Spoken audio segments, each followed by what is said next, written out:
Hello प्यारे दोस्तों, कैसे हैं आप सभी। तो नए क्लास में आपका फिर से स्वागत है। और इस क्लास में हम जैसा रोज़ करते हैं वैसे फिर से अपने करंट अफेयर्स क्वेश्चंस को रिवाइज़ करेंगे।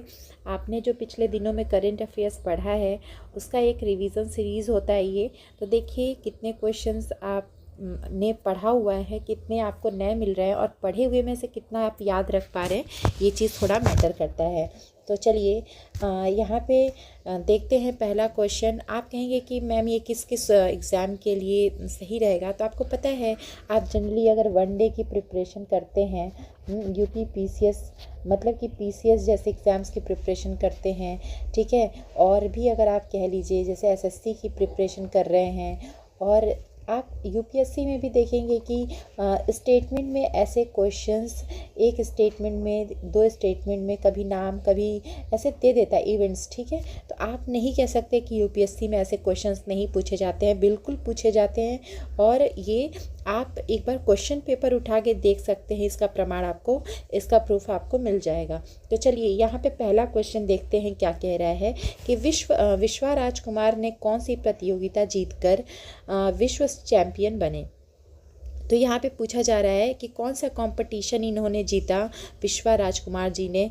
तो देखिए इसका राइट ऑप्शन, अगर सीधा बात करें कि कौन सा सही जवाब होगा, तो वो होगा चुनौती मेमोरी लीग, यानी कि मेमोरी लीग वर्ल्ड चैम्पियनशिप। ये यहाँ पे राइट ऑप्शन होगा, ध्यान रखिएगा। चलिए अगला क्वेश्चन देखिए क्या है कि पूर्णिमा देवी बर्मन को टाइम पत्रिका द्वारा किस उपाधि से सम्मानित किया गया। बात किसकी हो रही है, पूर्णिमा देवी बर्मन को टाइम पत्रिका द्वारा किस उपाधि से सम्मानित किया गया।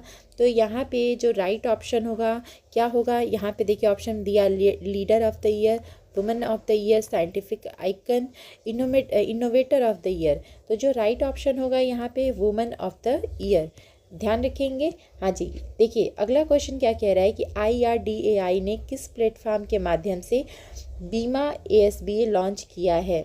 हाँ, तो यहाँ पे आपको पता है insurance regulatory and development authority of India, IRDAI का फुल फॉर्म। तो वही पूछ रहा है, ये इंश्योरेंस से, ये ऑर्गेनाइजेशन किससे संबंधित है, तो ये इंश्योरेंस से संबंधित है, ध्यान रखिएगा।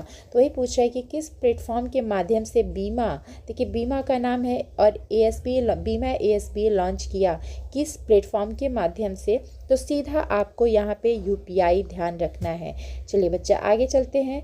अगला क्वेश्चन कह रहा है कि RBI ने आर्थिक डेटा तक आसान पहुंच के लिए कौन सा ऐप लॉन्च किया, ताकि RBI ने ऐसा कौन सा ऐप लॉन्च किया जिससे कि आप आर्थिक डेटा यानी कि इकोनॉमिक डेटा को एक्सेस कर सकते हैं। कौन सा ऐसा ऐप लॉन्च किया है। तो यहाँ पे अगर सीधा बात किया जाए कौन सा राइट ऑप्शन होगा, तो आप देखिए यहाँ कंफ्यूज हो सकते हैं RBI डेटा और डेटा बैंक। तो इसमें से कौन सा ऐप लॉन्च किया है, तो RBI डेटा यहाँ पे राइट ऑप्शन होगा। RBI ने लॉन्च किया है RBI डेटा नाम का ऐप, जिससे कि आप इकोनॉमिक डेटा को ईजिली एक्सेस कर सकते हैं। सीधी सी यहाँ बात है, कोई कन्फ्यूज़न की बात नहीं है। अगला क्वेश्चन देखिए कि हाल ही में किस देश ने OPEC प्लस में शामिल होने की घोषणा की। OPEC प्लस, ठीक है। तो आपको पता है ये एक तरीके से एक कहेंगे कि इंटरनेशनल लेवल की ऑर्गेनाइजेशन है। हाँ, तो चलिए यहाँ पे कह रहा है कि OPEC प्लस में शामिल होने की कौन घोषणा किया है। तो यहाँ पे राइट ऑप्शन क्या होगा, देखिए अर्जेंटीना है आपके सामने, ब्राज़ील है, कनाडा है, ऑस्ट्रेलिया है। तो राइट ऑप्शन आपको क्या लगता है, यहाँ पे राइट ऑप्शन होगा ब्राज़ील। ब्राज़ील ने घोषणा किया है OPEC प्लस में शामिल होने की। अगला क्वेश्चन देखिए क्या कह रहा है कि खजुराहो नृत्य महोत्सव ने किस बात के लिए गिनीज वर्ल्ड रिकॉर्ड बनाया। यहाँ किसका जिक्र आ रहा है, खजुराहो नृत्य महोत्सव। हाँ, खजुराहो नृत्य महोत्सव ने किस बात के लिए, खजुराहो डांस फेस्टिवल ने किस बात के लिए गिनीज वर्ल्ड रिकॉर्ड बनाया। तो यहाँ पे 12 आवर कॉन्टीन्यूस डांस की बात है, 24 आवर कंटिन्यूस डांस की बात है, 48 आवर, और performance of over 100 dance forms. तो इसमें कौन सा राइट ऑप्शन होगा, तो ऑप्शन नंबर बी राइट होगा, यानी कि 24 घंटे लगातार नृत्य का इन लोगों ने रिकॉर्ड बनाया है, इस वजह से गिनीज वर्ल्ड रिकॉर्ड दिया गया है। चलिए इसमें इनका नाम, मतलब कहते हैं कि इस नृत्य को रिकॉर्ड किया गया है, ठीक है।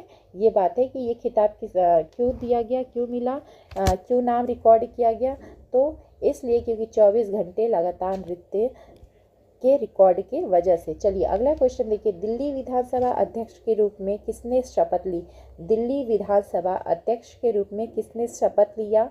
ये दिल्ली की बात हो रही है, ठीक है, ध्यान रखिएगा यहाँ पे। तो जो राइट ऑप्शन होगा विजेंद्र गुप्ता। विजेंद्र गुप्ता राइट ऑप्शन है। दिल्ली असेंबली स्पीकर के रूप में किसने शपथ लिया? तो विजेंद्र गुप्ता जी ने लिया। देखिए इनकी ये फोटो है।